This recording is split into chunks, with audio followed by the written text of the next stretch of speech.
Viewers, یہ ہیں مجید محمود صاحب، لوٹن یو کے۔ وہ کہہ رہے ہیں کہ اگر ہمارے سیاستدانوں کو اتنا بھی شعور نہیں کہ عوام کو سڑکوں پہ آنے کے لیے اکسانے پر وہ ان کی زندگیاں خطرے میں ڈال رہے ہیں، تو یہ احساس ذمہ داری اور شعور سے عاری لوگ ہمارے رہنما کہلانے کے مستحق کیسے ہو سکتے ہیں؟ بالکل نہیں ہو سکتے جی۔ میری تو زندگی کے 30 35 32 سال ریکارڈڈ موجود ہیں، آن ریکارڈ ہر بات موجود ہے۔ جب سے الیکٹرانک میڈیا ہے، کیا بول رہا ہوں، بک رہا ہوں، بھونک رہا ہوں، وہ بھی ریکارڈڈ ہے، سارا کچھ موجود ہے۔ لیکن ایک بات میں آپ کو عرض کرتا ہوں، یہ لومڑی سے زیادہ مکار، یہ بہت غلیظ قسم کا ایلیمنٹ ہے، یہ بہت ہی خبیث قسم کی کمیونٹی ہے۔ یہ جو آپ نے بھول پن میں کہہ دیا نا کہ شعور نہیں، نہ شعور نہ پورا ہے۔ ان سے زیادہ باشعور کون ہے؟ کو کر سکتا ہے یہ بے حیائی کہ اپنے بھائی، اپنے رشتہ دار، اپنے کزنز، اپنے فلاں کے کو داماد، ایک تھوک کے حساب سے سارا کوئی لپیٹ بوٹ کے وہ تو باہر رکھا ہوا ہے، لوگوں کے بچوں کو کہہ رہے آؤ شیر جوان فورس، پتہ نہیں کیا فورس۔ شعور بڑا ہے لیکن شیطانی شعور ہے، اپنی ذات کے لیے۔ They can go to any extent، سب کچھ پتہ ہے انہیں، سب کچھ جانتے ہیں، لیکن وہ چونکہ جس طرح کا لیول ہے ہم لوگوں کا، جس طرح کی تعلیم ہے، تربیت ہے، مجبوریاں ہیں، کمزوریاں ہیں، جس قسم کی غربت ہے۔ اور ابھی میں نے چند دن پہلے مجھے کسی نے ریکویسٹ کیا تھا، انہوں نے اپنا نام لکھا تھا، لیکن ساتھ یہ درخواست کی تھی کہ میں چونکہ وہ اندرون شہر فلاں کے، تو میرا پلیز آپ نام نہ لیں۔ تو ان صاحب نے مجھے اب نام بھول گیا ہے، میں نے اس وقت بھی نام نہیں لیا تھا اور میں نے لینا بھی نہیں تھا۔ انہوں نے کہا تھا کہ جی غریب غربا عورتوں کو 3,000 روپیہ دے کے مینار پاکستان پہ لے کے گئے۔ آپ اندازہ لگاؤ شعور، یہ مکار ہیں، یہ اژدہے ہیں، یہ ناگنے ہیں، یہ ناگ ہیں، یہ ایناکونڈاز ہیں، پتہ ہے انہیں سب کچھ ہے، اور یہ آپ کہہ رہے ذمہ داری؟ نہ سب جانتا ہے۔ یہ جو ایلیمنٹ ہے اس ملک کا، یہ مکار ترین لوگ ہیں، خبیث ترین لوگ۔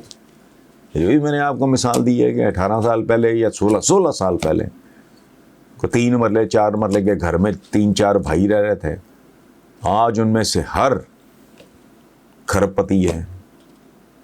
اب ان کے پتہ نہیں کوئی گھروں کو ڈیمالش کرنے کا، ناجائز قبضے، فلانا ٹمکانا ہے، کون آیا تھا کو پتہ نہیں، پارسی کی زمین تھی اس پہ قبضہ، وہ پارسی بیچارہ پاکستان بننے سے کئی سال پہلے کا فوت ہوا، اس کی زمین پڑی تھی، اس کے برساگ جالی بنو کے، یہ پتہ نہیں کیا ٹھگ لوگ ہیں یہ۔ ان کے ہوتے ہوئے پاکستان کو خیر نصیب نہیں ہو سکتی، یہ تو میرے ایمان کا حصہ ہے۔ بہرحال یہ جو آپ نے کہا نا کہ ان میں شعور نہیں ہے، شعور سب کچھ ہے، کارنوں بڑے سیانے نے سارے، وہ چھوڑیں آپ۔ سعدیہ بٹ ہیں، یہ ہماری بیٹی کو گجرانوالہ شہر سے، انہوں نے لکھا ہے کہ جی یہ حالات جیسے بھی ہیں، عوام آج بھی اور غریب لوگ آج بھی امید کرتے ہیں کہ ان کے مسائل اور مصائب کا خاتمہ عمران ہی کرے گا اور جلد کرے گا۔ امید کی اس شمع کے روشن ہونے کی وجہ کیا ہو سکتی ہے؟ بظاہر تو مجھے 2 چیزیں، پہلی بات تو یہ ہے کہ جو باقی لوگ میدان میں ہیں وہ بہت بری طرح آزمائے ہوئے ہیں، ان کے بارے میں میں کوئی نئی بات نہیں کر رہا، پہلی بار نہیں کر رہا، میں سینکڑوں بار یہ بات ڈفرینٹ چینلز پہ کر چکا ہوں۔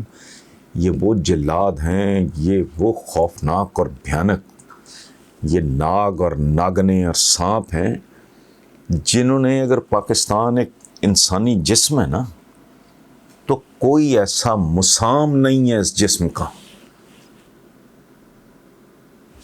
جس پہ ان کا ڈنگ موجود نہیں ہے۔ جہاں سے انہوں نے اس ملک کے وسائل کو لوٹا نہیں ہے، کھایا نہیں ہے، اس میں قطعاً کوئی گجرا والے کا آپ ہی کے شہر کا ان کا پیٹرول پمپ ہی 2 نمبر نکل آیا، یہ کھاتا ہی گند ہے.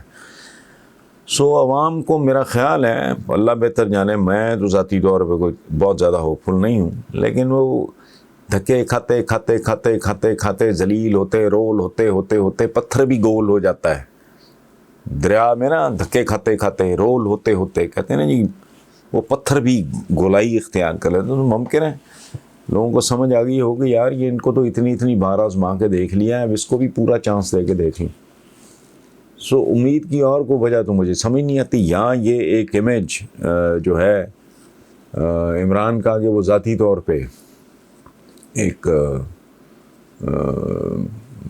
دیانتدار آدمی ہے، تو ایک یہ بہت بڑا فیکٹر ہے. اور اگر کوئی دائیں بائیں اونچ نیچ صحیح غلط ہو رہا ہے، جو کہ ہو رہا ہوگا، ڈیفینیٹلی ہوگا، چونکہ ظاہر ہے کہ وہ امپورٹ تو نہیں کیے اس نے بندے کو مریخ سے یا چاند سے، ہیں تو ہم جیسے ہی. تو جو اجتماعی کردار ہے پوری قوم کا وہ آپ کے بھی سامنے ہے، میرے بھی سامنے ہے. اور جہاں چائے کی پتی سے لے کے بیسن تک اور بیسن سے لے کے مرچیں تک خالص نہ ملتی ہوں، وہاں آپ خالص لیڈرشپ ڈھونڈنے چلے ہیں.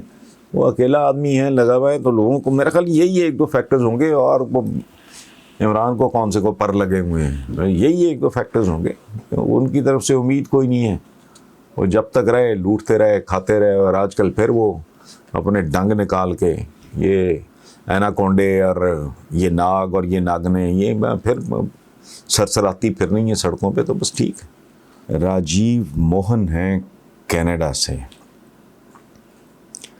وہ کہتے ہیں کہ جی میں ایک بھارتی شہری اور 37 سال سے کینیڈا میں مقیم ہوں. میرے والد کا تعلق پاکستان کے ضلع میاں والی سے تھا،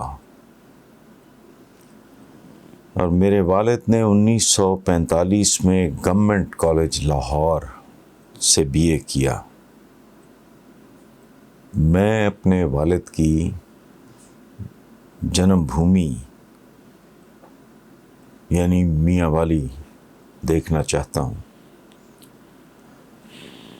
اگر میرا پاکستان آنا ہو تو کیا آپ سے ملاقات ہو سکتی ہے؟ راجیو موہن صاحب،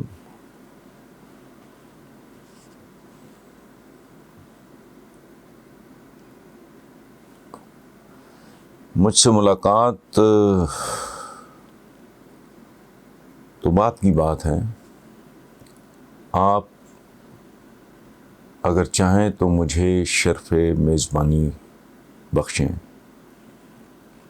آپ میرے گھر پہ میرے ساتھ رہیں. لاہور میں جتنا وقت ہوگا وہ ہم اکٹھے گزاریں گے. میرا ایک بڑا خوبصورت فارم ہاؤس بھی ہے، اور یہ شہر والا گھر جس میں میں بیٹھا ہوں، یہاں بھی ایک بیسمنٹ ہے جس میں 2 بیڈ رومز ہیں. ایک میں ہوتا ہوں، اور دوسرے میں نارملی میرے کوئی جو دوست احباب باہر سے آتے ہیں، اور دلچسپ اتفاق ہے کہ وہ زیادہ تر کینیڈا سے ہی آتے ہیں. میرے بچپن کے دوست ہیں حفیظ خان، وہ مسیساگا ٹورنٹو کے پاس ادھر رہتے ہیں.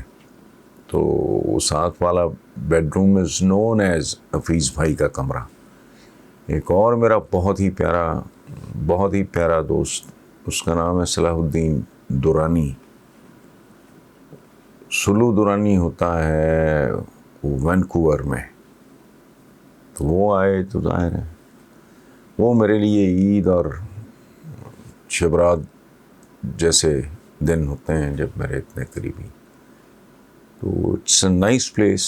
اور آپ کے احترام میں جیسے آپ کہیں گے، وہ جو کہتے ہیں کہ جی ماس مچھی نہیں تو وہ نہیں، جیسے آپ کہیں گے. And I am sure, let me assure you, آپ کو بہت اچھا لگنے لگے. برا بالکل نہیں لگے گا. اور میاں والی میں چند ایک بہت ہی خوبصورت کانٹیکٹس آپ کو وہ بھی میں تاکہ وہ آپ کو وہاں گھمانے پھرانے میں بتانے میں کہ 1947 میں کیسا تھا میاں والی آپ کا. سو ملاقات سے بہت آگے یہ ایک بھائی کے طور پہ میری خواہش ہے. تو مجھے امید ہے کہ آپ کو پسند آئے گی. Thank you very much.